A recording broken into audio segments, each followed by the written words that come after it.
The City of Dallas has been going green for many years, even before the green movement was in fashion.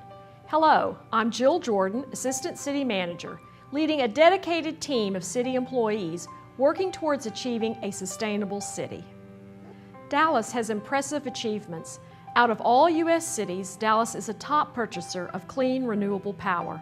Dallas boasts the largest alternative fuel fleet in Texas and one of the largest in the nation. And Dallas was chosen as the first and only pilot city for the EPA's Sustainable Skylines program, aimed at improving air quality.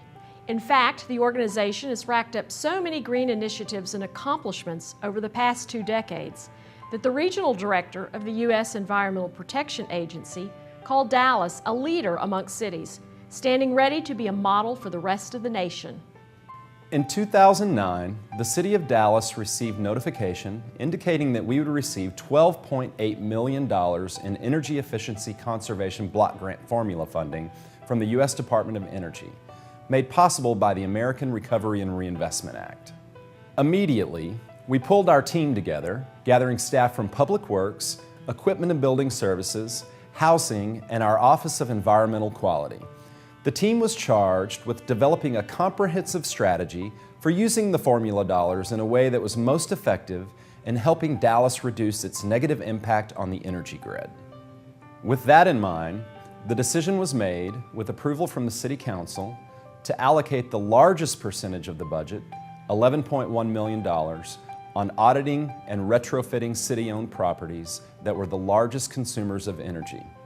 Of that amount, approximately $10 million was directed to implementing upgrades in facilities, specifically through energy efficiency and retrofitting.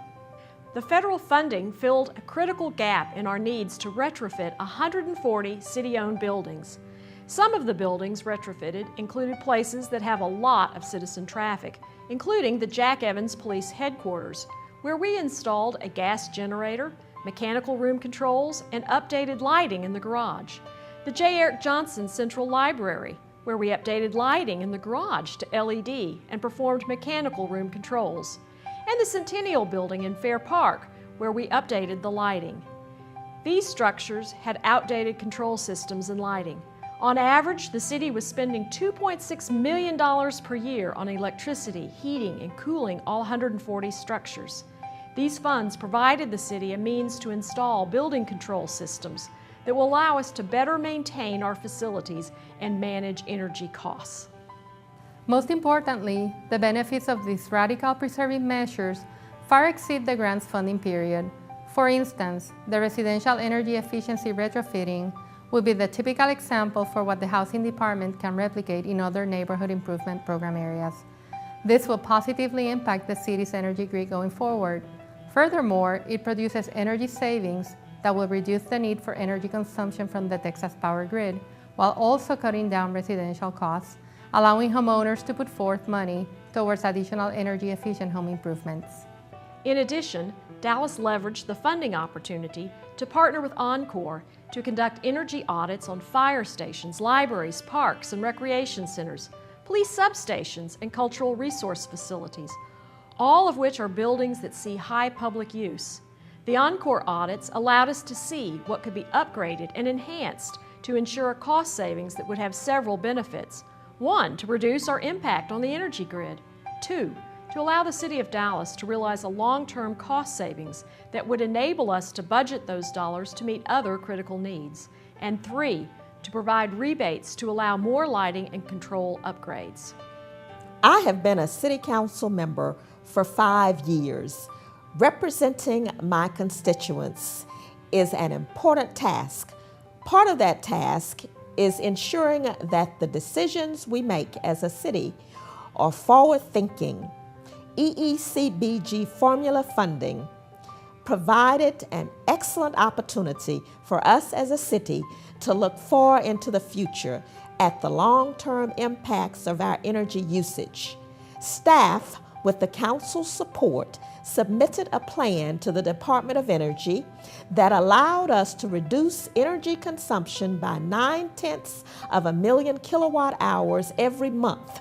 In economic terms, this means a cost savings of $1 million annually. These are critical savings that allow us to invest those dollars in other infrastructure initiatives. The next biggest pot of funds from the EECBG was used to develop our Green Building Office. The Green Building Office is responsible for the implementation of the new City Green Building Ordinance, which went into effect on October 1st, 2009.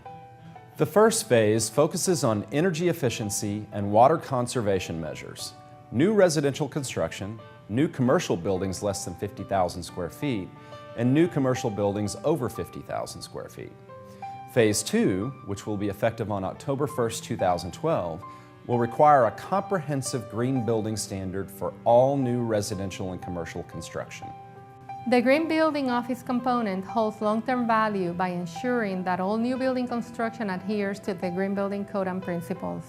With renewed compliance in energy efficiency efforts throughout the city, citizens are not only guaranteed to lower their power consumption, but also enjoy more comfortable, sustainable homes and buildings.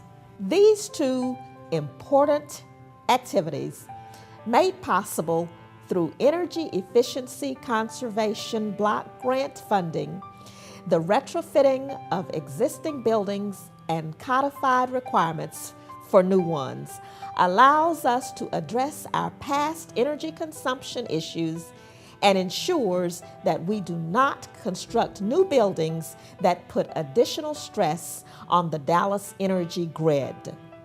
On behalf of the City of Dallas, please accept my thanks, and should more funds become available, please know that Dallas will put them to good use.